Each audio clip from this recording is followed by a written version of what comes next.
सातारा जिल्ह्यातील ठळक घडामोडी पाहण्यासाठी चॅनल आत्ता सबस्क्राईब करा. व्हिडिओ लाईक व शेअर करा. धन्यवाद. पाचगणी तालुका महाबळेश्वर मार्केटमधील भाजीपाल्याची दुकाने व गोदामांना भीषण आग लागून बाजारातील 7 दुकाने आगीच्या भक्ष्यस्थानी पडल्याची घटना शनिवारी मध्यरात्रीच्या सुमारास घडली. या घटनेत भाजीपाला आणि साहित्य जळून खाक झाल्याने व्यापाऱ्यांचे मोठे नुकसान झाले. पाचगणी पालिकेचा बंब व पालिकेचे कर्मचाऱ्यांसह स्थानिक युवकांनी आग आटोक्यात आणली. फलटण तालुक्यातील खडके वस्ती येथे विधान परिषदेचे माजी सभापती तथा विद्यमान आमदार श्रीमंत रामराजे नाईक निंबाळकर यांच्यासमोर त्यांच्या सर्व प्रमुख कार्यकर्त्यांनी राष्ट्रवादी काँग्रेस पार्टी शरद पवार पक्षात जाऊन तुतारी हाती घ्यावी अशी एकमुखी मागणी केली.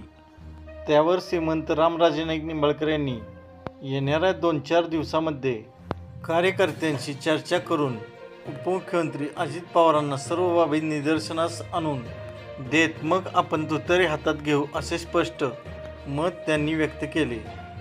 या सर्व गोष्टींचा विचार करता फलटण कोरेगाव विधानसभा मतदारसंघामध्ये राष्ट्रवादी काँग्रेस पार्टी शरद पवार पक्ष व विरुद्ध भारतीय जनता पार्टी अशी थेट लढाई होण्याची स्थिती निर्माण झाली असल्याची चर्चा राजकीय वर्तुळात रंगू लागली आहे.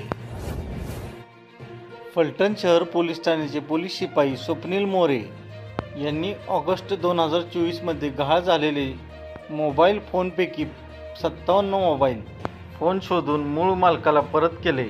ही कामगिरी सातारा जिल्ह्यात पोलीस दलातील सर्वोत्कृष्ट असल्याने सातारा शहर पोलीस ठाणे येथे पोलीस अधीक्षक समीर शेख यांनी पोलीस शिपाई स्वप्नील मोरे यांना गौरवले.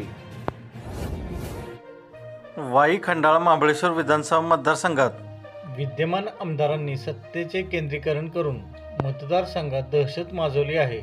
आता घराणेशाहीची पाटीलकी मोडीत काढण्यासाठी शिवसेनेचे जिल्हाप्रमुख पुरुषोत्तम जाधव वाई खंडाळा महाबळेश्वर तालुक्याच्या मैदानात उतरले आहेत. राष्ट्रवादी काँग्रेस शरद पवार पक्षाच्या शिवस्वराज्य यात्रेचे कोरेगावात पदाधिकारी व कार्यकर्त्यांकडून उत्साहात स्वागत करण्यात आले. या यात्रेनंतर खेड येथील सभेत राष्ट्रवादी काँग्रेस शरद पवार पक्षाचे प्रदेश अध्यक्ष जयंत पाटील यांनी महायुती सरकारवर निशाणा साधला. राज्य वाचवण्यासाठी चुकीच्या पद्धतीने वागणाऱ्यांना बाहेर घालवण्याची सुरुवात कोरेगावातून करावी लागेल असे पाटील यांनी म्हटले. सध्या नवरात्र उत्सव असल्याने उपवासाचे पदार्थ फळे यांची जोमाने विक्री होऊ लागली आहे. अशा सणासुदीच्या काळात डाळी आणि खाद्यतेलाच्या दरात वाढ झाली असतानाच आता नवरात्रोत्सवाच्या सुरुवातीसच नारळाने देखील चांगला भाव खाल्ला आहे. नारळाच्या दरात शेकडा मागे तब्बल 600 रुपयाची वाढ झाल्याचे पाहायला मिळाले. या दरवाढीचा परिणाम हा सर्वसामान्य ग्राहकांना देखील चांगला सहन करावा लागत आहे. कराड कृषी उत्पन्न बाजार समितीमध्ये सध्या 1600 ते 1700 रुपये शेकडाच्या दराने नारळाची विक्री होत आहे. कराड दक्षिण विधानसभा मतदारसंघ हा काँग्रेसचा बालेकिल्ला असला तरी हा बालेकिल्ला यंदाच्या विधानसभा निवडणुकीत ढासळणार असल्याची चर्चा सध्या चांगलीच रंगू लागली आहे. निवडणुकीच्या आचारसंहितेची घोषणा होण्यापूर्वीच महाविकास आघाडीत फूट झाल्याचे दिसत आहे. माजी मुख्यमंत्री उद्धव ठाकरे यांच्या गाठ्यातील सातारा जिल्ह्याचे समन्वयक व कराडचे माजी नगरसेवक इंद्रजित गुजर यांचे मिशन विधानसभा असे फ्लेक्स कराड शहरामध्ये लावून विधानसभा निवडणुकीत उतरण्याचे एक प्रकारे संकेत दिले आहेत.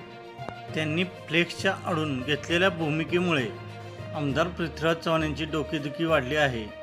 अशातच भाजपकडून डॉक्टर अतुल भोसले यांनी जोरदार तयारी केली असल्याने माजी मुख्यमंत्री पृथ्वीराज चव्हाणांना ही निवडणूक जड जाणार असल्याचे संकेत मिळत आहेत. फलटण ग्रामीण पोलीस ठाण्याच्या स्थानिक गुन्हे अन्वेषण शाखेला ट्रॅक्टर चोरीचे 7 व मोटरसायकल चोरीचा 1 असे एकूण 8 गुन्हे उघडकीस आणण्यात यश आले आहे. पोलिसांनी आंतरजिल्हा टोळीतील 3 अटक केली असून त्यांच्याकडून एकूण 64,70,000 रुपये किमतीचा मुद्देमाल जप्त केला आहे. कराड तालुक्यातील हनबरवाडी धनगरवाडी ही योजना पूर्ण व्हावी हे कुणाचे स्वप्न होते? ते स्वप्न आदरणीय पी डी पाटील साहेब यांचे होते. पी डी पाटील यांचा मुलगा गेली 25 वर्षे कराड उत्तरचा आमदार आहे. जे गेले 25 वर्ष आमदार आहेत, तो माणूस आपल्या वडिलांचं स्वप्न पूर्ण करू शकत नाही. तो शामगावकरांचे व कराड उत्तर तालुक्याचे स्वप्न काय पूर्ण करणार, असा सवाल भाजप जिल्हाध्यक्ष धैर्यशील कदम यांनी नाव न घेता राष्ट्रवादी शरद पवार पक्षाचे विद्यमान आमदार बाळासाहेब पाटील यांना केला. कराड उत्तर भाजपच्या वतीने काढण्यात आलेल्या परिवर्तन यात्रेची सभा कराड तालुक्यातील शामगाव येथे संपन्न झाली. यावेळी भाजप जिल्हाध्यक्ष धैर्यशील कदम बोलत होते. खटाव तालुक्यातील पुसेगाव पोलीस ठाण्याच्या हद्दीतील दरोडा, जबरी चोरी, घरफोडी चोरी तसेच सातारा जिल्ह्यातील एकूण 14 गुन्ह्यांमध्ये व 10पेक्षा अधिक A1VW व स्टँडिंग वॉरंटमध्ये असलेला आरोपी गेल्या अनेक दिवसापासून फरारी होता. या फरार आरोपीस अटक करण्यात पुसेगाव पोलिसांना यश आले आहे. झाकीर काळे, मूळ राहणार मूळ तालुका खटाव, सध्या राहणार भांडेवाडी तालुका खटाव असे अटक केलेल्या आरोपीचे नाव आहे. विधानसभा निवडणुकीच्या अनुषंगाने राष्ट्रवादी शरदचंद्र पवार पक्षाच्या वतीने जोरदार मोर्चेबांधणी सुरू आहे. जिल्ह्यातील 8 विधानसभा मतदारसंघातून तब्बल 32 जणांनी पक्षाकडे तिकिटाची मागणी केली आहे. निवडणुकीसाठी इच्छुक असलेल्या उमेदवारांची मंगळवार दिनांक 8 ऑक्टोबर रोजी पुण्यात खासदार शरद पवार व प्रदेशाध्यक्ष आमदार जयंत पाटील मुलाखती घेणार आहेत. विधानसभा निवडणुकीच्या आचारसंहितेची घोषणा या महिन्यात होणार असल्याने सर्व राजकीय पक्ष तयारीला लागले आहेत. यामध्ये प्रशासनाकडून देखील निवडणुकीच्या पार्श्वभूमीवर तयारी केली जात आहे. कराड उत्तर व दक्षिण विधानसभा निवडणूक प्रशासनामार्फत निवडणुकीशी संबंधित विविध पथकांसाठी प्रशिक्षण वर्ग नुकताच घेण्यात आला. या प्रशिक्षण वर्गामध्ये दोन्ही मतदारसंघातील पथकांचे अधिकारी व कर्मचारी उपस्थित होते. सातारा जिल्ह्यामध्ये खाजगी फायनान्स कंपनीचा कारभार बेफाम झाला असून यावर कोणताही शासकीय प्रतिबंध नाही.